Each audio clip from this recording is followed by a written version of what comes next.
Welcome to G24 TV. నేను రేవతి. ముందుగా ముఖ్యాంశాలు.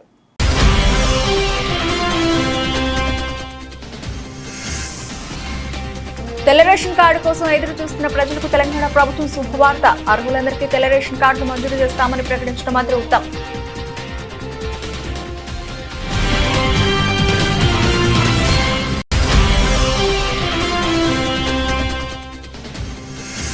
బలివేలో తమ్మిలేరుపై నిర్మిస్తున్న బ్రిడ్జి పనులను పరిశీలించిన మంత్రి పార్థసారథి. నిర్మాణ పనులను వేగవంతం చేయాలని అధికారులకు సూచన.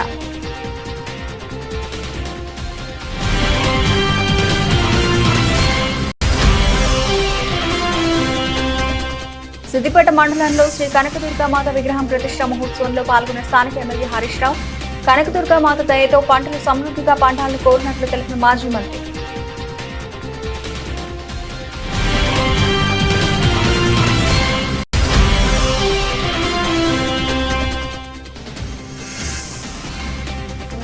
బంగ్లాదేశ్ లో హిందువుల భారీ ర్యాలీ. 7 లక్షలాది మంది హాజరు. సంఘీభావంగా పాల్గొన్న విద్యార్థి సంఘాలు.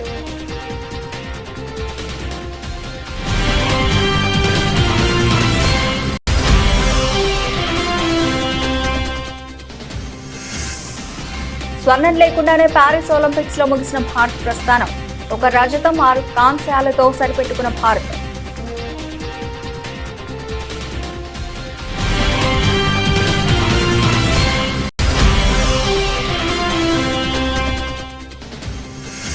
హిడెన్బర్గ్ ఆరోపణలపై స్పందించిన సెబీ చీఫ్.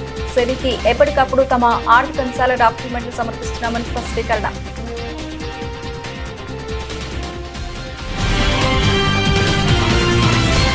తెలంగాణ రాష్ట్ర డిప్యూటీ సీఎం భట్టి విక్రమార్క ఆదివారం వేకువజామున కుటుంబ సమేతంగా తిరుమల శ్రీవారిని దర్శించుకున్నారు.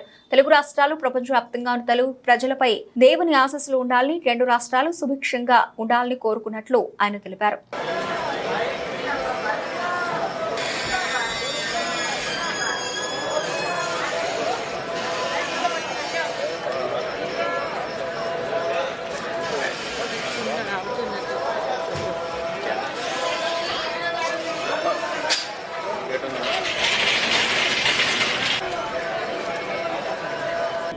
దేవస్థానం శ్రీ వెంకటేశ్వర స్వామి వారి దర్శనార్థమై ఇక్కడ రావడం జరిగింది. వారి ఆశీస్సులు నిండుగా 2 తెలుగు రాష్ట్రాలపైన, అట్లాగే ప్రపంచవ్యాప్తంగా ఉన్నటువంటి తెలుగు వాళ్ళందరిపై ఉండాలని, పంటలతో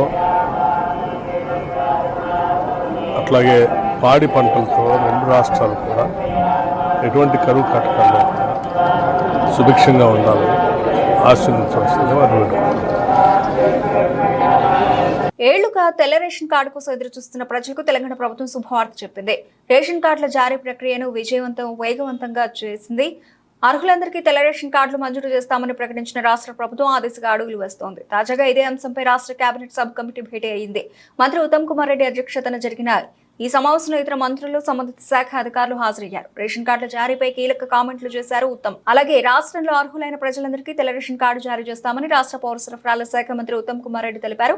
గ్రామీణ ప్రాంతాల్లో వార్షిక ఆదాయం 1,50,000, మాగాణి 3.50 ఎకరాలు, చిలక 7.5 ఎకరాలు ప్రామాణికంగా తెల్ల రేషన్ కార్డు మంజూరు చేయడం జరుగుతుందని తెలిపారు. అలాగే పట్టణ ప్రాంతాల్లో వార్షిక ఆదాయం 2 లక్షలకు నిర్ణయించారు. పట్టణ ప్రాంతాల్లో భూములను కాకుండా వార్షిక ఆదాయాన్ని ఆధారంగా రేషన్ కార్డు మంజూరు చేయనున్నట్లు తెలిపారు. తెల్ల రేషన్ కార్డుల జారీ కోసం సక్సేనా కమిటీ సిఫార్సులు పరిశీలించడం, దేశంలోని మిగిలిన రాష్ట్రాల్లో తెల్ల రేషన్ కార్డుల అర్హత ప్రమాణాలను పరిశీలించాలని అధికారులను మంత్రులు ఆదేశించారు. ఇతర రాష్ట్రాల్లో తెల్ల రేషన్ కార్డు ఉండి తెలంగాణలోనూ వైట్ రేషన్ కార్డు ఉంటే తీసివేయాలని స్పష్టమైన ఆదేశాలు జారీ చేశారు. కాగా నాడు కొత్త రేషన్ కార్డుల మంజూరీపై సచివాలయంలో జరిగిన మంత్రివర్గ ఉపసంఘం భేటీకి చైర్మన్ గా మంత్రి ఉత్తమ్ కుమార్ రెడ్డి వ్యవహరించారు. ఏలూరు జిల్లా ముస్నూరు మండలం బలివే బ్రిడ్జ్ నిర్మాణ పనులను వేగవంతం చేయాలని రాష్ట్ర సమాచార పౌర సంబంధాలు, గృహ నిర్మాణ శాఖ మంత్రి కొలుసు పార్థసారథి అధికారులను ఆదేశించారు. ముస్నూరు మండలం బలివేలో తమ్మిలేరుపై 16 కోట్ల రూపాయల వ్యయంతో నిర్మిస్తున్న బ్రిడ్జ్ పనులను మంత్రి పరిశీలించారు. ఈ సందర్భంగా మంత్రి పార్థసారథి మాట్లాడుతూ, తమ్మిలేరు వరద సమయంలో తమ్మిలేరుకు అటువైపు ఉన్న విజయరాయికి వెళ్లే విద్యార్థులు ప్రజలకు రాకపోకలు స్తంభించాయన్నారు. బ్రిడ్జి నిర్మాణంలో ఉన్న 2 స్లాబ్లు ఇంకా నిర్మించవలసి ఉందని, ప్రస్తుతం వర్షాలు వరదలు తగ్గి వాతావరణం అనుకూలించిన తర్వాత వాటి నిర్మాణ పనులను వేగవంతం చేసి త్వరగా పూర్తి చేసి ప్రజలకు అందుబాటులోకి తీసుకురావాలన్నారు.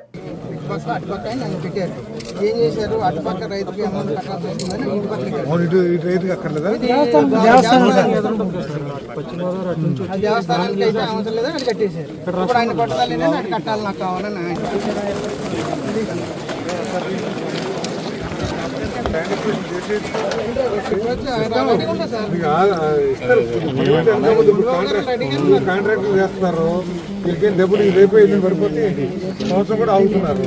అంటే అట్లా కాకుండా మేము వెనకాల పడి చేసి పెడతాం. ఎక్కడ పడవగొట్టి అందరూ కూర్చోండి.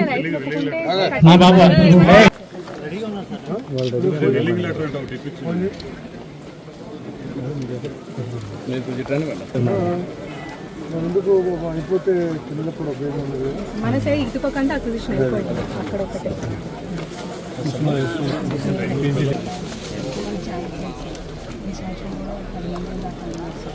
ఏంటి కాలేజీలో రైతు ఒప్పించి ల్యాండ్ ఎక్విజిషన్ మెల్లగా వస్తుంది. దాటి మొదలు పెడితే ఈ బ్రిడ్జ్ ఈయన వాటర్ తగ్గగానే మనం సెంట్రింగ్ కట్టడం చేసేస్తాం. ఎవరైనా తగ్గాలి, నేను తగ్గాలి సార్.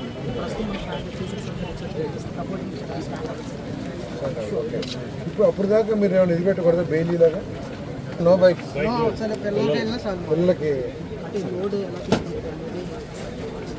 పిల్లలకి బెయిలీ ఆల్రెడీ మీరు ఫుటింగ్ అది కట్టేశారు కదా, స్లాబ్ గటర్స్ కూడా అయిపోయినాయి. అయిపోయిన తర్వాత దాని మీద రేకులు వేస్తాం కదా,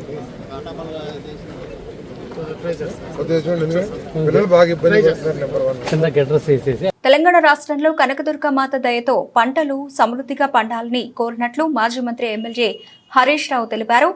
కాంగ్రెస్ ప్రభుత్వం కాళేశ్వరం ప్రాజెక్టు మునిగిపోయిందని దుష్ప్రచారం చేశారని, కానీ కళ్ల ముందే కాళేశ్వరం జలాలు కనిపిస్తున్నాయని హరీష్ రావు అన్నారు. సిద్దిపేట జిల్లా రూరల్ మండలం పుల్లూరు గ్రామంలో శ్రీ కనకదుర్గ మాత విగ్రహం ప్రతిష్ఠా మహోత్సవంలో మాజీ మంత్రి ఎమ్మెల్యే హరీష్ రావు పాల్గొన్నారు. గ్రామంలోని చెరువులను, కుంటలను కాళేశ్వరం జలాశయాలతో నింపినున్నట్లు తెలిపారు. అలాగే నాటి ప్రభుత్వం తరఫున పుల్లూరు గ్రామంలోని నూతనంగా ప్రతిష్ఠించిన శ్రీ కనకదుర్గామాత ఆలయానికి 12 లక్షల రూపాయల నిధులు కేటాయించినట్లు హరీష్ రావు గుర్తు చేశారు. కార్యక్రమం అత్యంత వైభవంగా మన గ్రామంలో జరుపుకోవడం చాలా సంతోషం. పుల్లూరు గ్రామము మా సిద్దిపేట రూరల్ మండలంలోనే చాలా పెద్ద గ్రామం. ఈరోజు ఎన్నో రోజుల నుంచి అమ్మవారి విగ్రహాన్ని, కొత్త దేవాలయాన్ని నిర్మించాలని గ్రామ ప్రజలందరూ కూడా చాలాసార్లు నన్ను కోరారు. వాళ్ళందరి కోరిక మేరకు ఈ దేవాలయానికి గతంలో కేసీఆర్ గారి ప్రభుత్వం నుంచి 12 లక్షల రూపాయల నిధులు మంజూరు చేయించడం జరిగింది. అంతేకాకుండా నేను సొంతంగా కూడా దాదాపు 1,50,000 రూపాయలతో గ్రానైట్ను, 300 బస్తాల సిమెంట్ను కూడా నేను సొంతంగా కూడా ఈ దేవాలయానికి సహకరించడం జరిగింది. ముఖ్యంగా పుల్లూరు గ్రామ ప్రజలు మరి అమ్మవారి దేవాలయాన్ని బాగా చేయాలని ఎన్నో రోజుల నుంచి కోరుకున్న ఈ కళ ఇవాళ నిజం కావడం, ఈ దేవాలయం ప్రతిష్ట జరగడం అనేటువంటిది చాలా సంతోషం. మరి ఆ అమ్మవారి దయతో పుల్లూరు గ్రామం ఇంకా మంచిగా అష్టైశ్వర్యాలతో అభివృద్ధి చెందాలని, గ్రామ ప్రజలందరూ సుఖ సంతోషాలతో ఉండాలని, ఈ గ్రామంలో మంచి వర్షాలు పడి తెలంగాణ ప్రాంతం అంతా కూడా మంచి పంటలు పండాలని అమ్మవారిని ప్రార్థిస్తూ ఉన్నా. తప్పకుండా పుల్లూరు గ్రామానికి కూడా త్వరలోనే కాళేశ్వరం జలాలను కూడా తీసుకొచ్చి ఈ చెరువులను కూడా నింపి రైతాంగానికి నీళ్ళు అందించేటువంటి ప్రయత్నం కూడా చేస్తాం. గతంలో కాళేశ్వరం కొట్టుకపోయిందని, కాళేశ్వరం మునిగిపోయిందని కాంగ్రెస్ నాయకులు దుష్ప్రచారం చేసిండ్రు. ఇవాళ కళ్ళ ముందు కాళేశ్వరం జలాలు సిద్దిపేట రంగనాయక సాగర్లో దుక్కుతూ ఉన్నాయి. యాడికెళ్ళి దుక్కుతున్నాయి మరి? కొట్టుకపోతే 1,00,000 కోట్లు పోయిందని, కొట్టుకపోయిందని అన్ని అబద్ధాలు చెప్తే ఇవాళ బ్రహ్మాండంగా ఇవాళ రంగనాయక సాగర్ల, మల్లన్న సాగర్ల కాళేశ్వరం జలాలు గంగమ్మ తల్లి, గోదావరి తల్లి గలగల ప్రవహిస్తూ ఉంది. తప్పకుండా మళ్ళీ త్వరలో సిద్దిపేటలోని కాలువల ద్వారా ఇటు వానకాలంకు, యాసంగి పంటలకు కూడా రైతులకు నీళ్లు అందిస్తాం. మంచిగా 2 పంటలు పంటట్టు కూడా చేస్తాం. ఎవరు ఎన్ని కుట్రలు చేసినా న్యాయం నిలుస్తుంది, ధర్మం గెలుస్తుంది. కేసీఆర్ గారు చేసిన మంచి పని ఇలా కాళేశ్వరం అనే ప్రాజెక్ట్ వచ్చింది కనుకనే సిద్దిపేట ప్రాంతంలో ఇలా ఎటు చూసినా పచ్చటి పొలాలు కనబడుతున్నాయి. వెనకట అంతా బీడుపడ్డ భూములు ఉంటుండే, ఎండిపోయిన పొలాలు ఉండే సిద్దిపేటలో. ఇలా 2 పంటలు వండుతున్నాయి అంటే, పచ్చటి పొలాలు కనబడుతున్నాయి అంటే అది అమ్మవారి దయ, మన కేసీఆర్ కృషి అని మరొకసారి మనం చెప్పుకోక తప్పదు. సో తప్పకుండా ఆ కొద్దిగంత కాలువ మిగిలింది, ఆ కాలువ కూడా పూర్తి చేపించి పుల్లూరు గ్రామ చెరువులు కూడా ఈ కాళేశ్వరం జలాలతో నింపుతాం, నీళ్లు తీసుకొస్తామని కూడా తెలియజేస్తూ ఆ అమ్మవారి దయ అందరికీ ఉండాలని. గంజాయి వినియోగం, అక్రమ రవాణాను అరికట్టేందుకు ఏపీ పోలీసులు విస్తృతంగా తనిఖీలు నిర్వహిస్తున్న విషయం తెలిసిందే. ఈ క్రమంలో వివిధ ప్రాంతాల్లో నిర్వహించే వాహనాల తనిఖీలో గంజాయి పట్టుబడుతోంది. పోలీసులు, సెబ్ అధికారులు విస్తృతంగా తనిఖీలు నిర్వహిస్తూ గంజాయి అక్రమ రవాణాపై కేసులు నమోదు చేస్తున్న కొందరు అక్రమార్కులు అధికారుల కళ్లు కప్పి రవాణా చేస్తూనే ఉన్నారు. తాజాగా గుంటూరు జిల్లాలో స్పెషల్ ఎన్ఫోర్స్మెంట్ బ్యూరో అధికారులు భారీగా గంజాయిని స్వాధీనం చేసుకున్నారు. విశాఖ నుండి తమిళనాడుకు 2 కార్లలో అక్రమంగా గంజాయి తరలిస్తున్నట్లు పక్కా సమాచారం రావడంతో సెబ్ అధికారులు మంగళగిరి మండలం కాజా టోల్ ప్లాజా వద్ద వాహనాల తనిఖీ చేశారు. 2 కార్లలో అక్రమంగా గంజాయి తరలిస్తున్నట్లు గుర్తించి ఆ వాహనాలు సీజ్ చేశారు. 5-6 అదుపులోకి తీసుకుని వారి వద్ద నుండి 230 కిలోల గంజాయిని స్వాధీనం చేసుకున్నారు. తమిళనాడులోని వివిధ ప్రాంతాలకు చెందిన ఈ 5 వ్యక్తులు గత కొంతకాలంగా విశాఖ నుండి గంజాయి తీసుకొస్తున్నట్లు సెబ్ అధికారులు గుర్తించారు. చూసినట్టయితే మనకి ఆంధ్రప్రదేశ్ రాష్ట్రాన్ని డ్రగ్స్ రహిత ఆంధ్రప్రదేశ్గా తీర్చిదిద్దాలనేటువంటి దృఢ సంకల్పంతో మన ప్రభుత్వం వారు తీసుకున్నటువంటి నిర్ణయాలకు అనుగుణంగా మా యొక్క SEB commissioner Shri Raviprakash IPS గారు, అలాగే గుంటూరు జిల్లా ఎస్పీ శ్రీ సతీష్ కుమార్ ఐపీఎస్ గారు, అలాగే మాకు ఈ యొక్క టీమ్స్ అన్నిటికీ కూడా ఇన్ఛార్జ్ అయినటువంటి సెబ్ టీం ఇన్ఛార్జ్ అయినటువంటి మహేష్ రాజు గారు ఐపీఎస్, వీరి ఆదేశాల మేరకు మా యొక్క గుంటూరు జిల్లా సెబ్ టీమ్స్, అలాగే మంగళగిరి ఎస్సీబీ సిఐ గారు, వీళ్ళకి తోడుగా ఎస్టీఎఫ్ టీమ్స్ అన్ని కూడా కలిసి ఈ యొక్క డ్రగ్స్ని నిరోధించేటువంటి క్రమంలో నిన్న కాజా చెక్ పోస్ట్ దగ్గర చెక్ చేయడం జరిగింది. ఇందులో భాగంగా మరి వీళ్ళ యొక్క తనిఖీలు చేస్తుండగా ఒక స్కార్పియో కారు ఒకటి, అలాగే స్విఫ్ట్ డిజైర్ కారు ఒకటి అనుమానాస్పదంగా రావడంతో వాళ్ళని చెక్ చేసి వాళ్ళని అదుపులో తీసుకుని లోపల తనిఖీ చేయగా సుమారుగా 230 కేజీల గంజాయి ప్యాకెట్ల రూపంలో ఉంది. అలాగే దాంట్లో 5 వ్యక్తులు కూడాను 2 కార్లలో ఉన్నారు. వాళ్ళని అదుపులోకి తీసుకొని జరిగిన విషయాలని కూడా తెలుసుకుంటే వీళ్ళు మనకి కాకినాడ జిల్లా పాయకరావుపేట అంటే మనకి తుని నియర్ బై తుని దగ్గరలో నుంచి వాళ్ళు పర్చేజ్ చేసి తీసుకొని తమిళనాడు రాష్ట్రానికి వెళ్తున్నట్టుగా మనకి సమాచారం వచ్చింది. దాని మీద వాళ్ళందరినీ కూడా అదుపులోకి తీసుకొని ఆ వెహికల్స్ అన్నింటినీ కూడా సీజ్ చేసి ఆ మాల్ ఏదైతే 230 కేజీల గాంజా ఉందో దాన్ని కూడా సీజ్ చేసి వారి దగ్గర మరి 34,000 రూపాయలు. కర్ణాటకలోని హోస్పేటర్ సమీపంలో ఉన్న తుంగభద్ర డ్యామ్ గేట్ ఒకటి కొట్టుకుపోయింది. డ్యామ్ గేటు ఊడిపోవడంతో ఆంధ్రప్రదేశ్లోని కర్నూలు జిల్లా ప్రజలు అప్రమత్తంగా ఉండాలని విపత్తుల నిర్వహణ సంస్థ హెచ్చరికలు జారీ చేసింది. ముఖ్యంగా కౌతాలం, కోస్గి, మంత్రాలయం, నందవరం మండలాల ప్రజలపై ప్రభావం ఉండవచ్చని పేర్కొంది. సహాయం కోసం 1070 112 1800 425 0101 నంబర్కు కాల్ చేయాలని కోరింది. తుంగభద్ర డ్యామ్ గేటు కొట్టుకుపోవడంపై ఏపీ సీఎం చంద్రబాబు ఆరా తీశారు. డ్యాం వద్దకెళ్లి పరిస్థితిని గమనించాలని, అక్కడి పరిస్థితిని తనకు వివరించాలని Kurnool CE, Vijayawada central designs commissioner, జాతీయ డ్యాం గేట్ల నిపుణులు కన్న నాయుడిని ఆదేశించారు. రాష్ట్ర జలవనరుల శాఖ మంత్రి నిమ్మల రామానాయుడు ఆ శాఖ ప్రత్యేక కార్యదర్శి సాయి ప్రసాద్తో మాట్లాడి వివరాలు తెలుసుకున్నారు. 105 టీఎంసీల నీటి నిల్వ సామర్థ్యం కలిగినటువంటి తుంగభద్ర ప్రాజెక్టుకి సంబంధించినటువంటి మొత్తం 33 గేట్లలో 19వ గేటు రాత్రి సుమారు 11 గంటల సమయానికి కొట్టుకుపోయినటువంటి పరిస్థితుల్లో మన ముఖ్యమంత్రి చంద్రబాబు నాయుడు గారు వెంటనే స్పందించి వెంటనే జలవనరుల శాఖ మంత్రిగా నాతో, అదేవిధంగా మా కార్యదర్శి, మా ఈఎన్సీ, ఇంజనీరింగ్ అధికారులందరితో కూడా ఆయన సమీక్ష జరిపి కర్ణాటక అధికారులతోటి మరి సమన్వయం ఎప్పటికప్పుడు చేసుకుంటూ అందులో భాగంగా పర్టికులర్గా ఏదైతే ఈ యొక్క గేట్స్ అమరికలో అత్యంత నిపుణత కలిగినటువంటి కన్నమనాయుడు గారు మొన్న పోలవరం ప్రాజెక్టులో ఆ గేట్ల అమరికలో కూడా ఆయన కీలకంగా వ్యవహరించిన వ్యక్తి. ఆ కన్నం నాయుడు గారి యొక్క సారథ్యంలో ఏదైతే మన రాష్ట్రానికి సంబంధించినటువంటి యొక్క సెంట్రల్ డిజైనింగ్ ఆర్గనైజేషన్ ఏదైతే ఉందో ఆ సిఈ, ఎస్సీ, ఈఈలు వీరందరూ కూడా ఒక బృందంగా ఏర్పడి వెంటనే ఆ కొట్టుకుపోయినటువంటి గేట్కి పునర్నిర్మాణం చేయాలని చంద్రబాబు నాయుడు గారు ఇచ్చిన ఆదేశాలని ఇమ్మీడియట్లీ అమలు చేసుకుంటూ వస్తూ ఉన్నాం. ఏదైతే ఈ యొక్క తుంగభద్ర ప్రాజెక్టు పురాతన ప్రాజెక్టు కావడం వల్ల ఈ యొక్క గేట్కి ఇటువంటి సమస్య వచ్చినప్పుడు ఏదైతే స్టాప్ లాక్ గేట్స్ దీనికి ఆల్టర్నేటివ్ లేకపోవడం వల్ల ఈరోజు 30,000 క్యూసెక్కుల నీరు వరకు కూడా ఆ యొక్క కొట్టుకుపోయిన గేట్ నుంచి కిందకి పోతున్నటువంటి పరిస్థితి. అయితే ఒక్క గేట్ నుంచే ఇంత నీరు పోతే మిగిలిన గేట్స్ కూడా ప్రెషర్ ఏర్పడుతుందనే ఉద్దేశంతో, అదేవిధంగా మళ్ళీ కొట్టుకుపోయినటువంటి గేటు స్థానంలో మరొక గేటుని ఏర్పాటు చేయాలి కాబట్టి నీటిని కూడా తగ్గించాలనే ఉద్దేశంతో 90,000 క్యూసెక్కుల నీరు వరకు కూడా క్రిందికి వదులుతున్నామని చెప్పేసి సంబంధిత ప్రాజెక్టు అధికారులు కూడా చెప్పడం జరుగుతూ ఉంది. ఏదైతే ఈ యొక్క కొట్టుకుపోయినటువంటి గేట్ సైజు చూస్తే 60 అడుగులు ఇంటూ 20 అడుగులు.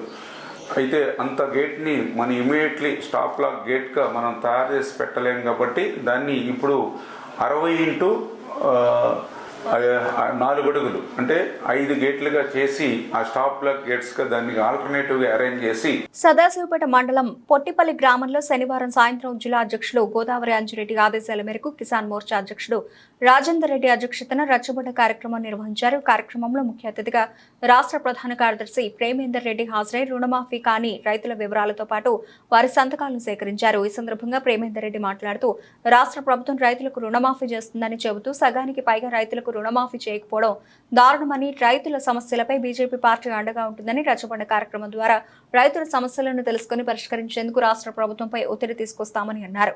చూస్తూ ఉంటే రైతులందరూ కూడా చాలా సంతోషంగా ఉండి మరి రైతుల గురించి ఆలోచించేటువంటి పార్టీ భారతీయ జనతా పార్టీ ఉంది అని గర్వంగా చెప్పుకుంటున్నారు. వారికి ఈ రోజు ఏదైతే తెలంగాణ రాష్ట్ర ప్రభుత్వం కాంగ్రెస్ రైతులు నిలువున ముంచినటువంటి సంఘటన మేము ఎదుర్కొంటున్నామని చెప్పి రైతుల ఆవేదనను మనం చూస్తూ ఉన్నాం. ఇక్కడ ఉన్నటువంటి రైతులు చెప్తున్నారు ఏంటంటే మొన్నటికి మొన్న ఏదైతే తెలంగాణ రాష్ట్ర ప్రభుత్వం కాంగ్రెస్ ప్రభుత్వం చెప్పిందో రైతులందరికీ రుణమాఫీ చేసినామని చెప్పారు. ఇక్కడ ఒక 10% కూడా రుణమాఫీ చేయలేదు. 50,000 40,000 ఉన్న వాళ్ళకు కూడా చేయలేదు అని చెప్పి చెప్తున్నారు. అయితే మేము కూడా ఒక రైతు రచ్చబండ ద్వారా రైతుల ఆవేదన తెలుసుకోవాలి, వారికి న్యాయం జరగాలని చెప్పి వచ్చిన తప్ప రాజకీయం కోసం రాలేదు. కాబట్టి దయచేసి ఇప్పటికైనా కూడా తెలంగాణ రాష్ట్ర ప్రభుత్వం ఏదైతే ఉందో ఇప్పుడు ఉన్నటువంటి రైతులకు చాలా చిన్నకారు రైతులు అప్పులు చేసి ఈ రోజు మళ్ళా పంట వేసుకోలేని పరిస్థితిలో ఉన్నారు. కాబట్టి వారందరినీ దృష్టిలో పెట్టుకొని మీరు ఏదైతే సెకండ్ విడత ఇస్తామని చెప్తున్నారో నిజంగా స్వచ్ఛమైనటువంటి రైతులకు బడా భూములుండి భూస్వాములా కాకుండా 100,000 ఎకరాలు ఉన్నోళ్ళ కాకుండా 5 ఎకరాలు 10 ఎకరాలు ఉండి నిజంగా స్వచ్ఛమైన రైతులు ఎవరైతే రైతులు పంట పండిస్తారో వారికి రుణమాఫీ తప్పకుండా చెయ్యాలి అని చెప్పి భారతీయ జనతా పార్టీ నుండి రైతుల పక్షాన డిమాండ్ చేస్తా ఉన్నాం. ఇది తప్పకుండా జరగాలని చెప్పి ఆశిస్తున్నాం. పొట్టిపల్లి గ్రామానికి వచ్చాం. ఇక్కడ రైతు రచ్చబండ కార్యక్రమంలో రైతు సోదరీమణులందరూ ఈ గ్రామానికి సంబంధించిన వాళ్ళందరూ కూడా పాల్గొన్నారు. వాళ్ళందరికీ రుణమాఫీ అయిందా లేదా అనే విషయాన్ని తెలుసుకోవడం కోసమే మేము వచ్చాం. అదేవిధంగా రైతు భరోసా కానీ ఇతర ఏదైతే ప్రభుత్వం చెప్పిన యొక్క విషయాలన్నీ కూడా వాళ్ళకు అమలు జరుగుతున్నాయా లేదా అనే విషయాన్ని తెలుసుకోవడం కోసం వచ్చినాం. ఎవరినో విమర్శించడానికి, ఎవరినో తప్పు పట్టడానికి కాదు. కానీ రైతుల జీవితాలు బాగుపడాలి, వాళ్ళకు వ్యవసాయం పండుగ కావాలి, వ్యవసాయం లాభసాటి కావాలి, రైతు కూడా గౌరవంగా బతకాలి, రైతు బిడ్డలకు కూడా మంచి పెళ్లిళ్ళు అయ్యే పరిస్థితి రావాలంటే రైతుకు ఆర్థికంగా ఎదగాలి అనే ఉద్దేశంతోనే మేమందరం కూడా ఇక్కడికి వచ్చినాం. ఈరోజు కానీ దురదృష్టవశాత్తు ఏంటంటే ఈ పొట్టిపల్లి గ్రామంలో కేవలం ఒక 20-25% పర్సన్స్కు మాత్రమే ఈ యొక్క రుణమాఫీ జరిగినట్టుగా మాకు ఇవాళ రైతులతో మాట్లాడిన తర్వాత తెలిసింది. కాబట్టి మిగతా వారికి కూడా ఎలాంటి మెలికలు పెట్టకుండా ప్రభుత్వం ఎలాంటి కండిషన్స్ పెట్టకుండా మీరు ఎన్నికల ముందు ఏ విధంగానైతే అందరికీ రుణమాఫీ చేస్తామన్నారో పంట రుణాలన్నింటినీ కూడా మాఫీ చేయండి. మేము చెప్పేది రియల్ ఎస్టేట్ వాళ్ళకి చేయమని మేము అడుగుతలేము, లేదంటే బడా భూస్వాములు 100 ఎకరాలు ఉన్న వాళ్ళకి చేయమని అడుగుతలేము.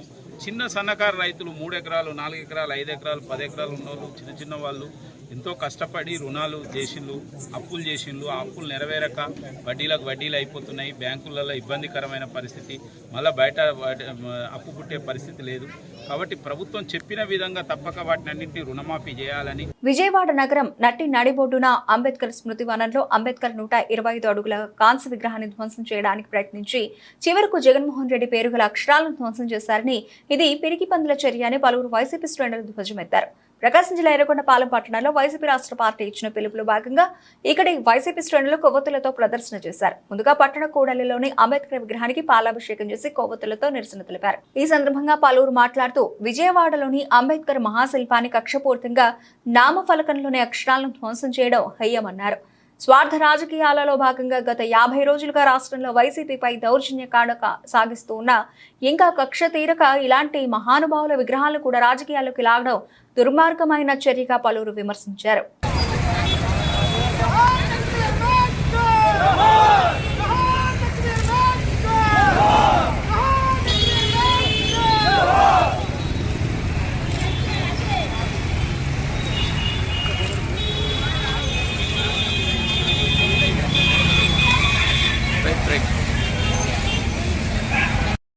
జోహార్ డాక్టర్ బిఆర్ అంబేద్కర్. దళితుల ఐక్యత, దళితుల ఐక్యత. జోహార్ doctor BR Ambedkar. Doctor Babasaheb Ambedkar సామాజిక మహాశిల్పంపై కూటమి ప్రభుత్వ దాడిని రాజ్యాంగ నిర్మాతకు జరిగిన అవమానంగా, ప్రజాస్వామ్య ఖూనిగా భావిస్తూ వీరి రాజ్యోన్మాదాన్ని ఖండించే కార్యక్రమంలో భాగంగా ఎచ్చెర్ల మాజీ ఎమ్మెల్యే గొల్ల కిరణ్ కుమార్ ఆదేశాల మేరకు ఎచ్చెర్ల నియోజకవర్గం రణస్థలం మండలం జేఆర్పురం పంచాయతీ రామతీర్థం జంక్షన్ నుండి డాక్టర్ బిఆర్ అంబేద్కర్ విగ్రహం వరకు కొవ్వొత్తుల ర్యాలీ చేసి అనంతరం డాక్టర్ బిఆర్ అంబేద్కర్ విగ్రహం వద్ద నిరసన కార్యక్రమం 4 మండలాల నాయకులు, కార్యకర్తలు చేపట్టారు. మీ పరిపాలన ఉండాలని కోరాం, కానీ ఈ విధమైనటువంటిది ఒక్క మీ తెలుగుదేశం వాళ్ళు వేస్తే, మీ తెలుగుదేశం వాళ్ళు కానీ, మీ జనసేన వాళ్ళు కానీ, మీ బీజేపీలో వస్తే ఈ రోజు 164 సీట్లు మీకు రావు. ఆ వైఎస్ఆర్ పార్టీ వాళ్ళు కూడా కొంతమంది మీకు వేస్తేనే మీరు 164 సీట్లు వచ్చాయి. అది మీరు మర్చిపోయి మా పార్టీ వాళ్ళు వేసారు, వైఎస్ఆర్ పార్టీ ఉండకూడదు, నామరూపాలు లేకుండా తుడి చేయాలి, జగన్మోహన్ రెడ్డి ఏవైతే పెట్టారో అవన్నీ పూర్తిగా భూస్థాపితం చేయాలనే చెడు ఆలోచనతో మీరున్నారు. తప్పకుండా ఇంతకింత మీరు అనుభవిస్తారు. మా కార్యకర్తలు కానీ, మా నాయకులు కానీ హింసిస్తున్నారు కాబట్టి దీనికి ప్రతిఫలం మీరు అనుభవిస్తారు. ఇంతవరకు మేము ఎంత సమయానంతో ఉన్నామో, ఎంత ఓపికతో ఉన్నామో కాబట్టి ఇక నుండి అవి కూడా మేము కూడా తిరగబడితే మీరు ఎక్కడ ఉంటారు మీరు ఒకసారి ఆలోచించాలని మనం చేస్తున్నాం. జగన్మోహన్ రెడ్డి అధికారంలోకి వచ్చిన 2019 నుండి 24 వరకు ఏ రోజు కూడా ఎక్కడ కానీ అల్లరి కానీ, గొడవలు కానీ, ఒక విగ్రహం కానీ ఏది కూడా లేకుండా అందరూ సమానం, కులం చూడండి, జాతి చూడండి, జెండా చూడండి, మతం చూడండి అని అందరికీ సమానమైన న్యాయం కల్పిస్తే మీరు వైఎస్ఆర్ పార్టీ నాగుబాబును చూసి అయినా వదిలేయండి, కానీ వైఎస్ఆర్ పార్టీ వాళ్ళు చూస్తే చంపియండి అని మీ చంద్రబాబు నాయుడు కానీ, లోకేష్ కానీ స్లోగన్ చేస్తున్నారు. దయచేసి మనం నిన్న చూసాం, ఒక ఎమ్మెల్యే ప్రతి మండలానికి 3 నాయకులు, పెద్ద నాయకులు చంపియండి అని మాట్లాడితే అది ఎంత దౌర్భాగ్యమైన పరిస్థితితో, ఎంత హత్యా రాజకీయాల పరిస్థితితో మీరు ఒకసారి ఆలోచించాలని మనం చేస్తూ, దయచేసి ఇకనైనా ఈ హత్యా రాజకీయాలు కానీ, ఈ రౌడీ మోకల, అల్లరి మోకల తాలూకా ఈ చెడు చేష్టలు కానీ, బాబాసాహెబ్ అంబేద్కర్ విగ్రహం తాలూకా ధ్వంస కార్యక్రమాలు కానీ ఇవన్నీ మేము ఖండిస్తున్నాం. ఇక్కడికైనా ఇంతటితో ఆపండి. ఈ సంస్కృతి మంచిది కాదు. ఈ సంస్కృతి ఇవాళ మీరు చేస్తే రేపు మేము అధికారంలోకి వచ్చిందా మేము చేయవలసిన పరిస్థితి వస్తుందని కూడా మీకు తెలియజేస్తాను. బంగ్లాదేశ్ ప్రధానమంత్రి పదవికి షేక్ హసీనా రాజీనామా చేసి భారత్కు పారిపోయి వచ్చిన అక్కడి పరిస్థితులు చల్లారడం లేదు. మైనారిటీలైన తమపై జరుగుతున్న దాడులను నిరసిస్తూ లక్షలాది మంది హిందువులు రోడ్లపైకి వచ్చి భారీ ర్యాలీలు నిర్వహించారు. రాజధాని ఢాకా రెండవ ప్రధాన నగరమైన చిట్టగాంగ్ లో భారీ నిరసనలు చేపట్టారు. ఈ ర్యాలీలో సుమారు 7 లక్షల మంది హిందువులు పాల్గొన్నారంటూ కథనాలు వెలువడుతున్నాయి. మైనారిటీలను వేధించిన వారిపై దర్యాప్తును వేగవంతం చేయాలని హిందువులు డిమాండ్ చేశారు. మైనారిటీలకు 10% పార్లమెంటు స్థానాలు కేటాయించాలని, మైనారిటీ రక్షణ చట్టాన్ని అమలు చేయాలని నినాదాలు చేశారు. మైనారిటీల ఆందోళనకు సంఘీభావం తెలుపుతూ నిరసన తెలుపుతున్న విద్యార్థులతో సహా వేలాది మంది ముస్లిం నిరసనకారులు కూడా ర్యాలీలో పాల్గొన్నారు. ఈ భారీ ర్యాలీతో ఢాకా నగరంలో 3 గంటల పాటు ట్రాఫిక్ స్తంభించిపోయింది. కాగా అమెరికా, యూకేలలో కూడా ఇలాంటి నిరసనలు జరిగాయి. దేశంలో మైనారిటీ వర్గాలపై జరుగుతున్న దాడులను బంగ్లాదేశ్ మధ్యంతర ప్రభుత్వ సారథి మహమ్మద్ యూనస్ ఖండించారు. ఈ దాడులను హేయమైన చర్యలుగా ఆయన అభివర్ణించారు.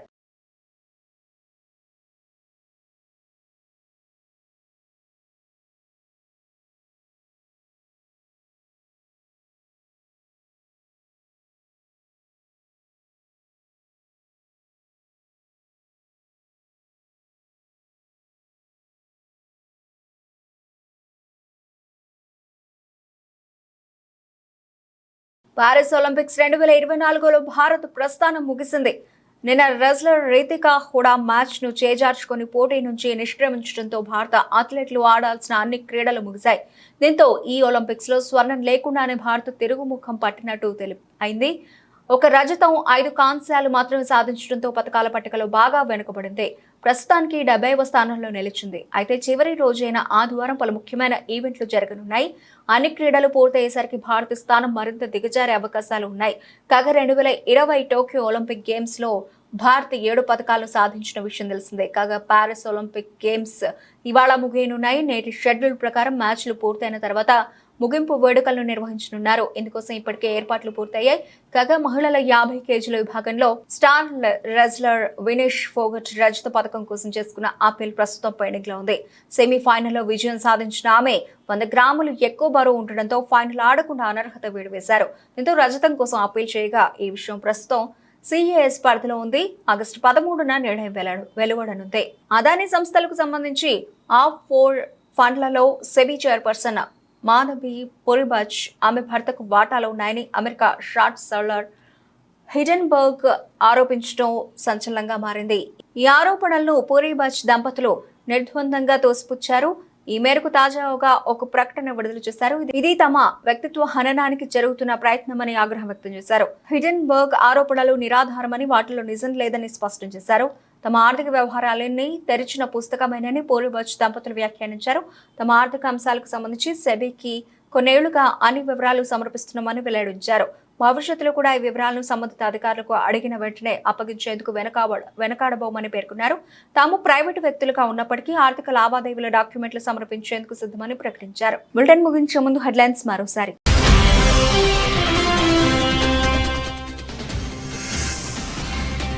తెల్ల రేషన్ కార్డు కోసం ఎదురు చూస్తున్న ప్రజలకు తెలంగాణ ప్రభుత్వం శుభవార్త. అర్హులందరికీ తెల్ల రేషన్ కార్డును మంజూరు చేస్తామని ప్రకటించిన మంత్రి ఉత్తమ్.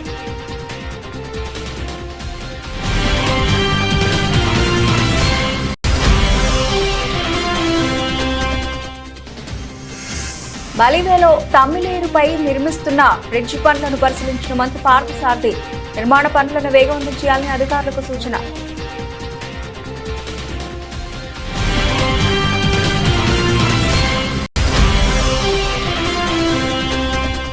సిద్దిపేట మండలంలో శ్రీ కనకదుర్గామాత విగ్రహం ప్రతిష్ఠా మహోత్సవంలో పాల్గొన్న స్థానిక ఎమ్మెల్యే హరీష్ రావు. కనకదుర్గామాత దయతో పంటలు సమృద్ధిగా పండాలని కోరినట్లు తెలిపిన మాజీ మంత్రి.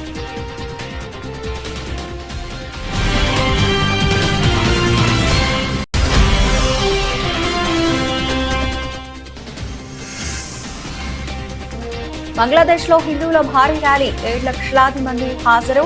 సంఘీభావంగా పాల్గొన్న విద్యార్థి సంఘాలు.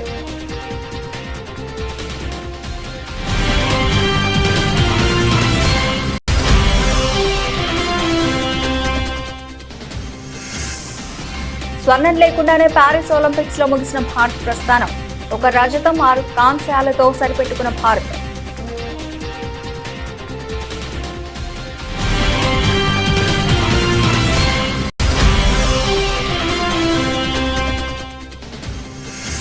హిడెన్బర్గ్ ఆరోపణలపై స్పందించిన సెబీ చీఫ్. సెబీకి ఎప్పటికప్పుడు తమ ఆర్థిక అంశాల డాక్యుమెంట్లు సమర్పిస్తున్నామని స్పష్టీకరణ.